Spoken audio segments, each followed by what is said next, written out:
بسم اللہ الرحمن الرحیم بدیع السماوات والارض وَإِذَا قَضَى أَمْرًا فَإِنَّمَا يَقُولُ لَهُ كُن فَيَكُونُ۔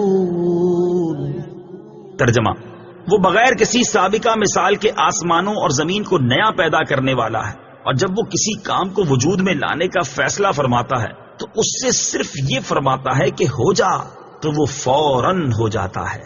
بدیع بغیر مثال کے بنانے والا۔ تفسیر صراط الجنان میں ہے بدیع کا معنی ہے کسی چیز کو بغیر کسی سابقہ مثال کے نئے طور پر بنانے والا۔ اللہ تعالیٰ کے آسمانوں اور زمین کو پیدا کرنے سے پہلے نہ کوئی آسمان تھا اور نہ زمین، تو اللہ تعالیٰ نئے طور پر اسے عدم سے وجود میں لایا۔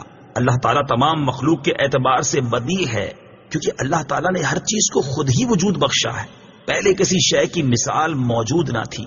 وَإِذَا قَضَى، اور جب فیصلہ فرماتا ہے۔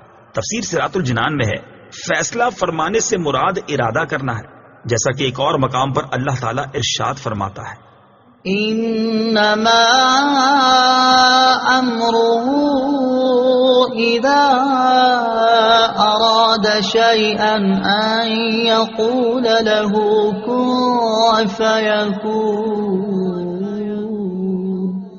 ترجمہ: اس کا کام تو یہی ہے کہ جب کسی چیز کا ارادہ فرماتا ہے تو اس سے فرماتا ہے ہو جا، تو وہ فوراً ہو جاتی ہے۔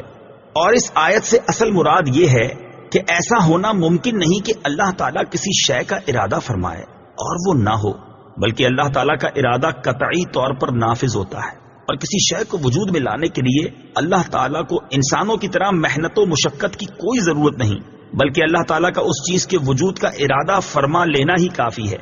یاد رہے کہ اللہ تعالیٰ کسی بھی کام میں کسی کا محتاج نہیں، اور اللہ تعالیٰ کا مختلف کاموں کے لیے فرشتوں کو مقرر کرنا حکمت ہے، حاجت نہیں۔